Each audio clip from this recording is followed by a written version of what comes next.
تمام سامعین کرام کو السلام علیکم۔ حضرت عیسیٰ علیہ السلام کے حواریوں نے عرض کیا کہ اے عیسیٰ ابن مریم،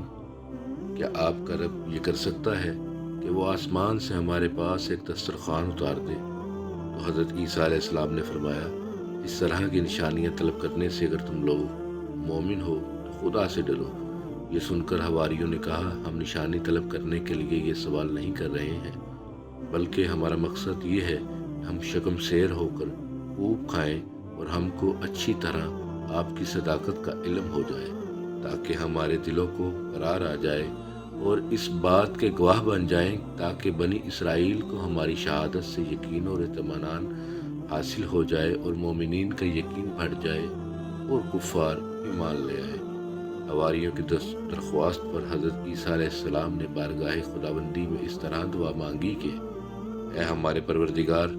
ہم پر آسمان سے ایک دسترخوان اتار دے کہ وہ ہمارے اگلوں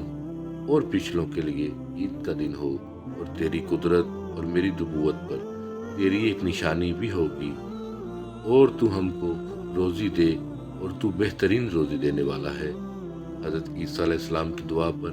اللہ تعالیٰ نے فرمایا، میں دسترخوان تو اتار دوں گا،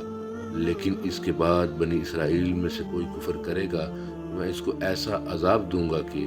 تمام جہاں والوں میں سے کسی کو ایسا عذاب نہیں دوں گا۔ چنانچہ اللہ کے حکم سے چند فرشتے ایک دسترخوان لے کر آسمان سے اترے، جس میں 7 مچھلیاں، 7 روٹیاں اور کچھ پھل تھے۔ حضرت ابن عباس رضی اللہ عنہ سے روایت ہے کہ فرشتے دسترخوان پر روٹی اور گوشت لے کر آسمان سے زمین پر نازل ہوئے،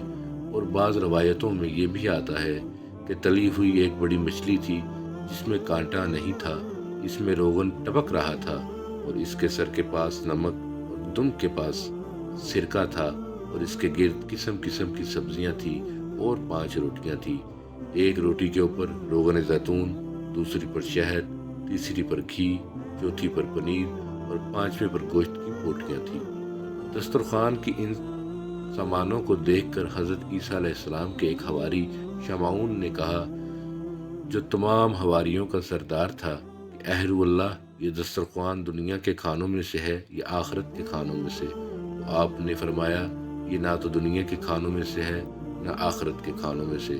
بلکہ اللہ نے اپنی قدرت کاملہ سے تمہارے لیے اس کھانے کو ابھی ابھی ایجاد فرمایا ہے۔ پھر حضرت عیسیٰ علیہ السلام نے بنی اسرائیل کو حکم دیا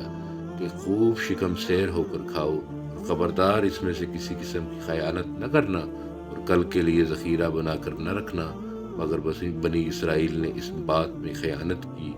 اور کل کے لیے ذخیرہ بنا کر بھی رکھ لیا۔ اس نافرمانی کی وجہ سے اللہ تعالیٰ کا ان لوگوں پر یہ عذاب آیا کہ لوگ رات کو سوتے اچھے خاصے تھے، مگر صبح کو اٹھے تو مسخ ہو کر کچھ خنزیر اور کچھ بندر بن گئے۔ پھر حضرت عیسیٰ علیہ السلام نے ان لوگوں کی موت کی دعا مانگی، تو تیسرے دن یہ لوگ مر کر دنیا سے نیست و نابود ہو گئے، اور کسی کو یہ بھی نہیں معلوم ہوا کہ ان کی لاشوں کو زمین نگل گئی